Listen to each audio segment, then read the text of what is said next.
Hello student. हम लोग carbohydrate unit cover कर रहे थे बीएससी सेकेंड सेमेस्टर में, है ना। कार्बोहाइड्रेट में हम लोगों ने 5 लेक्चर कवर कर लिए। 5 लेक्चर में हम लोगों ने लास्ट लेक्चर में रफ डिग्रेडेशन को कवर किया था। रफ डिग्रेडेशन, अगर आपने रफ डिग्रेडेशन नहीं देखा है, मतलब लास्ट लेक्चर नहीं देखा है, तो प्लीज ये लेक्चर मत देखिएगा, क्योंकि आपको समझ में आने वाला है नहीं। फिर आप मेरी बुराई करेंगे कि हमें से पता नहीं कैसा पढ़ाते हैं, है ना। चले जाएंगे देख के तो समझ में आएगा नहीं, फिर बुराई बुराई करने लगेंगे हमें सर अच्छा नहीं पढ़ाते हैं ना। चलिए, हम लोग वर्ल्ड डिग्रेडेशन को कवर करेंगे आज, है ना। डिग्रेडेशन में क्या करते हैं हम लोग, हायर एल्डोज को लोअर एल्डोज में कन्वर्ट करते हैं। हायर एल्डोज का मतलब क्या, जैसे 6 कार्बन का एल्डोस है, उसे 5 कार्बन के एल्डोस में कन्वर्ट करने की प्रोसेस को डिग्रेडेशन बोला करते हैं, है ना। हायर एल्डोस मान लीजिए 6 कार्बन का है, अगर हम इसे 5 कार्बन के एल्डोस में कन्वर्ट करते हैं, है ना, उसे ही हम लोग बोला करेंगे डिग्रेडेशन। ठीक। वर्ल्ड डिग्रेडेशन में भी यही करेंगे हम लोग, डिग्रेडेशन करेंगे, मतलब 6 कार्बन के एल्डोस को 5 कार्बन के एल्डोस में कन्वर्ट करेंगे। 6 कार्बन के एल्डोस का मतलब है, जैसे मान लीजिए मैंने डी ग्लूकोज ले लिया, डी ग्लूकोज को हम लोग डी एराबिनोस में कन्वर्ट करेंगे, डी एराबिनोस में कन्वर्ट करेंगे, ठीक है। डी एराबिनोस में कन्वर्ट करेंगे, ओके। जैसे समझने की कोशिश करना ध्यान से। अब ये डी ग्लूकोज को डी एराबिनोस में कन्वर्सन करने की हम लोग 2 मेथड पढ़ेंगे। सबसे पहले रफ डिग्रेडेशन पढ़ेंगे, नेक्स्ट हम लोग होल डिग्रेडेशन पढ़ेंगे। दोनों ही मेथड आपके एग्जाम के पॉइंट ऑफ व्यू से बहुत ज्यादा मोस्ट है, इसलिए हम यहाँ पे कवर करा रहे हैं। रफ डिग्रेडेशन मैंने लास्ट लेक्चर में कवर कर लिया था, उसे आप लोग देख लीजिए, उसके बाद इसे देखिएगा। चलिए, हम लोग क्या करेंगे इसमें, हम लोग पहले रिएक्शन समझते हैं, इसमें क्या क्या होता है जस्ट समझने की कोशिश करना।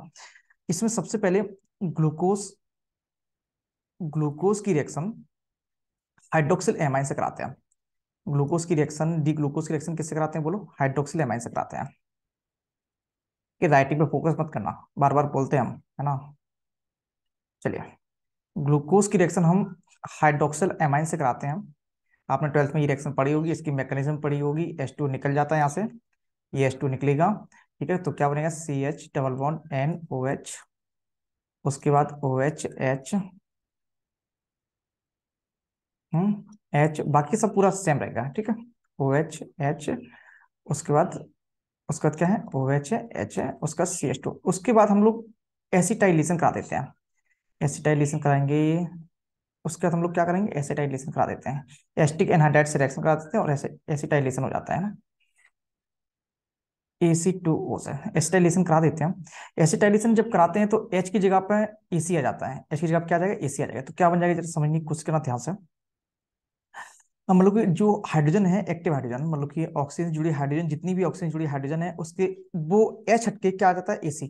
जितनी भी हाइड्रोजन है, ऑक्सीजन से जुड़ी हाइड्रोजन है, वो H हटके क्या आ जाता है, AC आ जाता है ना। एसिटाइलेशन हो जाता है इसका। तो क्या बनेगा, जरा समझने की कोशिश करना। H, यहाँ पे डबल बॉन्ड है, N है, और OAC है, सुनना अच्छे से समझना। उसके बाद H, ये पूरा सेम रहेगा, ठीक है, आप लोग सेम बना दीजिएगा।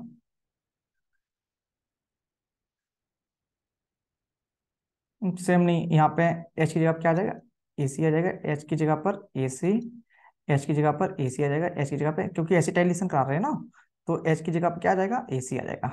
एसिटाइलेशन करते क्या है, H की जगह पर AC आ जाता है। AC का मतलब क्या है, ये आप लोग सोचेंगे सर AC का मतलब क्या है। ST का मतलब होता है एस्टाइल ग्रुप, CH3CU ग्रुप, ये वाला ग्रुप।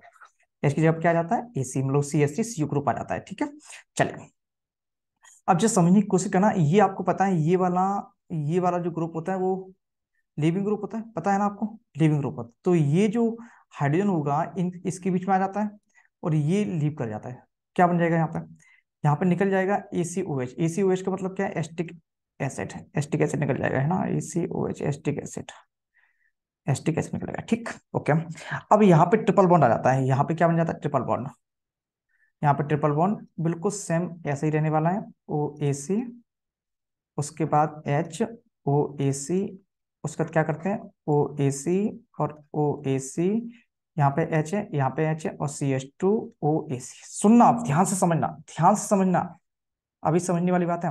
अब हम क्या करते हैं, इसकी बेस से रिएक्शन कराते हैं, मतलब कि सोडियम मेथोक्साइड से रिएक्शन कराते हैं, और CH3OH की प्रेजेंस में। उसके बाद फ्रीजिंग करते हैं। ये रिएक्शन कराने के बाद फ्रीजिंग करते हैं। जैसे ही हम लोगों ने ये वाली प्रोसेस की, फिर से सुने, ये वाली रिएक्शन कराने के बाद फ्रीजिंग करते हैं, तो ये जो ग्रुप होता है, ये तो लिविंग ग्रुप, ये जो CN होता है वो तो लिविंग ग्रुप के फॉर्म में निकल जाता है।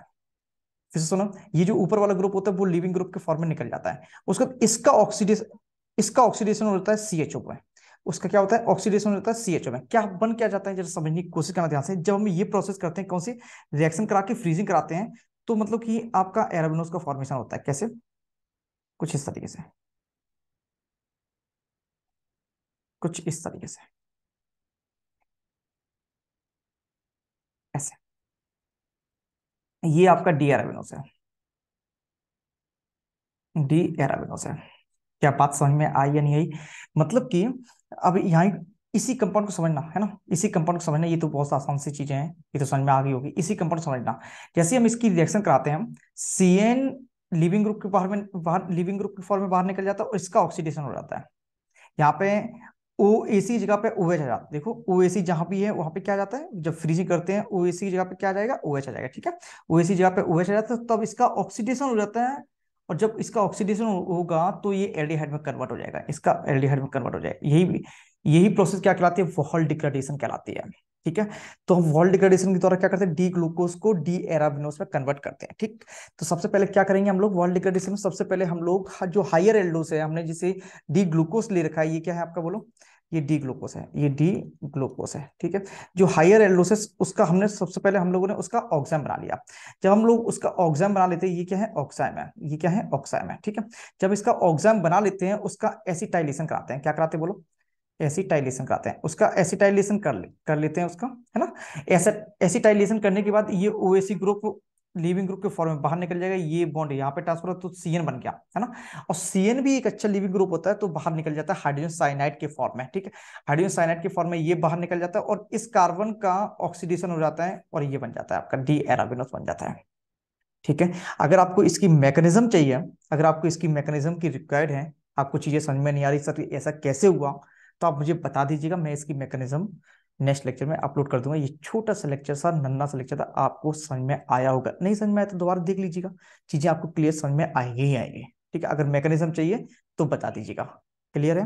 मिलते हैं नेक्स्ट लेक्चर में। और हाँ देखिए जरा, मैं बिल्कुल यूट्यूब पर नया हूँ, अगर आपको चीजें, अगर आप मुझे फॉलो कर रहे हैं तो आपको पता होगा कि आपको चीजें समझ में आ रही होंगी, एक एक चीजें समझ में आ रही होंगी, आपके कंसेप्ट क्लियर हो रहे होंगे। अगर आपको चीजें समझ में आ रही हैं, आपका कंसेप्ट क्लियर हो रहा है, आप मुझसे पढ़ भी रहे हैं, तो प्लीज शेयर कर दीजिएगा अपने दोस्तों के साथ, है ना, जिससे मेरा सपोर्ट हो जाएगा, मेरा यूट्यूब पे थोड़ा सा नाम हो जाएगा, है ना। चलिए मिलते हैं नेक्स्ट लेक्चर में।